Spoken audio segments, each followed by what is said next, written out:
Hoy vamos a trabajar con algunas de las aplicaciones para que permiten el trabajo colaborativo de Google y ellas las vemos a través de el Drive.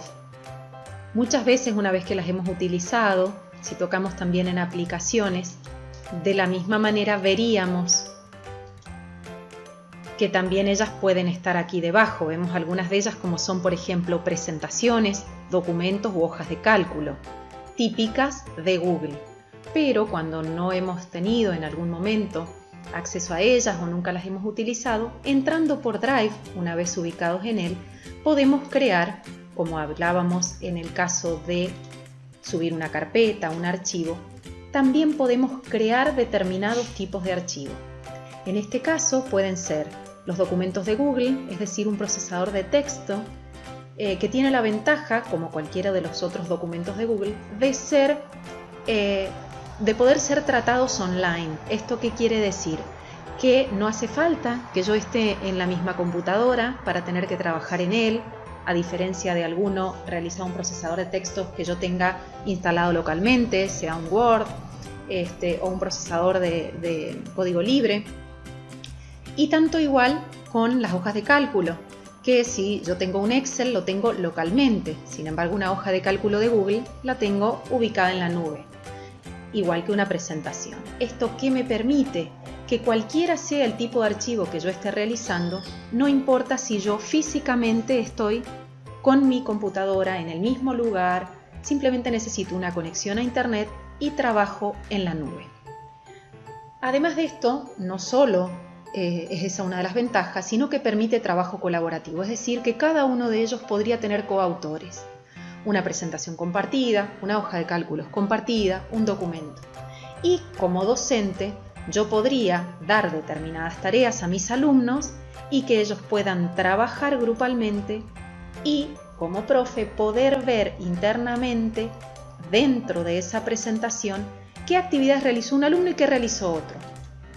Entonces, entrando por ejemplo a una presentación de Google, como para que la vean, vamos a ir viendo este tipo de información que nos brinda como docentes, ¿sí?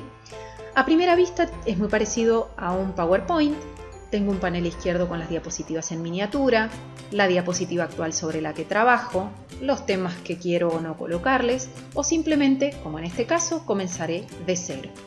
Fíjense que tiene el menú, y en el menú, al igual, voy a ir básicamente al insertar para que vean qué tipo de objetos puedo colocarles. Imágenes, fíjense, de la misma computadora, buscadas en la web, una URL, algo que tengo en el Drive de esta misma cuenta de Google, fotos o simplemente de la cámara, cuadros de texto, audios, videos, formas, igual que tiene PowerPoint, tablas, diagramas, etc. O sea que yo podría tener las mismas opciones un poco más limitadas que PowerPoint. Aún así, además, si vamos a archivos, yo podría importar diapositivas, ¿sí? Y las podría traer incluso de algún PowerPoint que yo tenga. Entonces, puedo decir que yo quiero subir un PowerPoint en particular. Voy a seleccionar un PowerPoint que tengo en mi máquina. Puede demorar subiendo, pero lo importante es saber que cualquier trabajo o recurso que ya hemos generado es posible reutilizarlo, modificarlo, optimizarlo para trabajarlo desde presentaciones en la nube.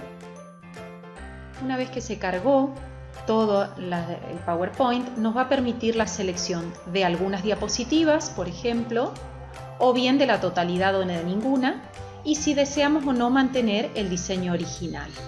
Vamos a ponerle que traiga todas, vamos a dejar por defecto el diseño original y las va a traer. Va a demorarse un momento, pero va a permitir que veamos y que ahorremos tiempo, ¿sí? Cuando sobre todo tenemos material o recursos previamente ya armados por nosotros. En este caso la primera diapositiva la estoy borrando y queda, si bien ha perdido alguna definición, siempre podemos cambiar el tema, ¿sí? Es decir, el fondo, el diseño, fíjense que siempre lo vamos a poder cambiar. Esto es un poquito para ir investigando cada uno e ir viéndolo. Básicamente quiero mostrar que se puede importar un PowerPoint, que fíjense que si yo puedo iniciar la presentación, veo que también ha importado lo que es la animación o la transición incluso también entre diapositivas. Eso también puede colocarse, fíjense en las transiciones. También hay animación más simple, si yo puedo tocar alguno de los elementos, puedo ver que estos pueden también tener animación, fíjense. Es más limitado, pero nos permite hacer varias cosas. Vamos a insertar alguna imagen en algún momento, por ejemplo acá. Vamos a insertar una imagen que podemos traer incluso de Drive, de la misma cuenta de la que estamos logueados, ¿sí? Vamos a ver que pueda lograrlo.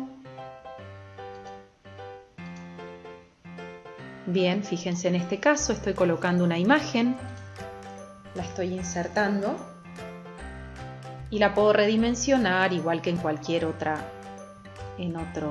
programa, ¿sí? No es que tenga que ver en este caso, pero quería mostrarles. Para iniciar la presentación lo vemos aquí. Fíjense que esta presentación no tiene título y si yo hago clic en él, toma por defecto el texto de la primera diapositiva. Entonces vamos a ponerle un título, integración de las TICs.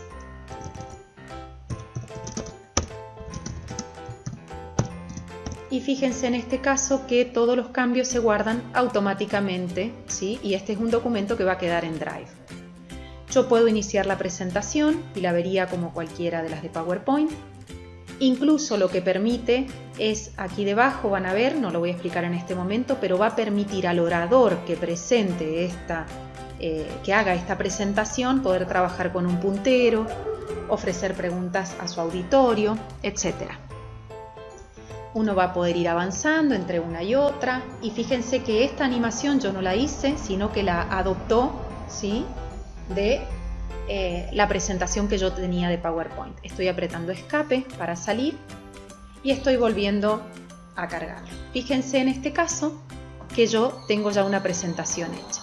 ¿Cómo haría de repente para poder trabajarla con mis alumnos? Y también, al igual que en Drive, tengo que compartirla. Aquí a la derecha el botón amarillo, le doy compartir y de la misma manera o la comparto para que la vean como se habló en Drive, ¿sí? Y yo tengo un enlace público que cualquiera con este enlace podría verlo, o bien si estoy trabajando con grupo de alumnos, lo que haría es que cada uno de esos alumnos, ¿sí?, empiezo a ver cada uno de ellos y fíjense que podrían editar, comentar o ver. Y de la misma manera yo le enviaría a cada uno de esos alumnos. Voy a colocar aquí uno de los alumnos, voy a ponerme en este caso como alumna en otro, ¿sí?, y voy a colocar a este alumno para que le llegue. Vamos a enviarlo y al igual que pasó en Drive, lo que va a llegar es una invitación al mail donde le solicita poder colaborar con esta presentación.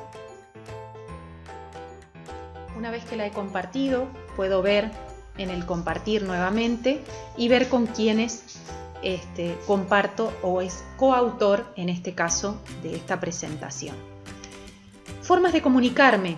Estoy trabajando colaborativamente. ¿Cómo me comunico con los demás? Bueno, tengo diferentes formas. Por ejemplo, puedo decir, si tengo un compañero con el que estoy trabajando que no me convence este título, por ejemplo, lo que puedo hacer es añadirle un comentario.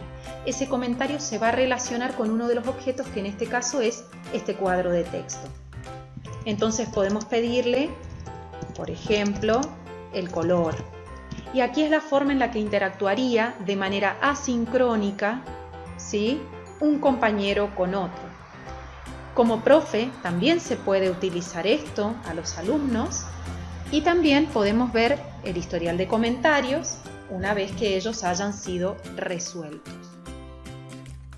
Una herramienta muy interesante es el historial de versiones. Aquí en Archivo puedo ver cuáles son las versiones, es decir, por días, por ejemplo, quién estuvo interactuando, en qué momento, y puedo ir viendo que a veces hay alumnos que nunca ingresaron, alumnos que ingresaron varias veces, Entonces esto ayuda a que desde el punto de vista docente pueda ver la interactividad individual de esta presentación, pudiendo entonces evaluar de manera global, grupal y de manera individual. Y a su vez nos brinda otra información, además de esta, que es que puedo ponerle nombre a estas versiones, puedo hacer una copia. De repente yo voy viendo que hay cambios, ¿sí?, en las versiones, y fíjense que al cambiarme dice restaurar esta versión. Fíjense que yo inicialmente tenía mi presentación en blanco. Imagínense que los alumnos han trabajado durante 2-3 días o más y han habido versiones distintas. Y de repente puede pasar que un alumno borre cosas que otro hizo sin ninguna mala intención, pero a veces uno no ve que un alumno ha participado, o simplemente un alumno desesperado puede decir: profe, no sé qué pasó porque yo lo hice. Tenemos una herramienta para hacer que yo pueda volver a versiones anteriores, restauro la versión o bien le pongo nombre a esta versión diciendo semana tal, día tal, y entonces podemos o revocar a esta versión, es decir, volver, restaurarla, pisando la nueva, habiendo renombrado esta. Son distintas herramientas que permiten un seguimiento del docente a sus alumnos en los cambios que puedan haber realizado. Les doy un ejemplo de una presentación de Google que utilicé con alumnos para poder presentarse, con imágenes, con textos, ¿sí? Como son temas personales por ahí o imágenes de cada uno de los alumnos, no voy a mostrarlo, pero quiero contarles que esto estaba compartido. Y uno muchas veces puede ver entonces en el historial, como decíamos, que en qué momento trabajaron, quiénes fueron los que trabajaron, se ven de diferentes colores, interactuaron. Entonces, esta puede ser una de las formas que ustedes tengan para utilizar. En este caso era todo un grupo completo, pero podía ser trabajado de manera de grupos más pequeños. Bueno, era un ejemplo para dejar en práctica lo expresado hasta el momento.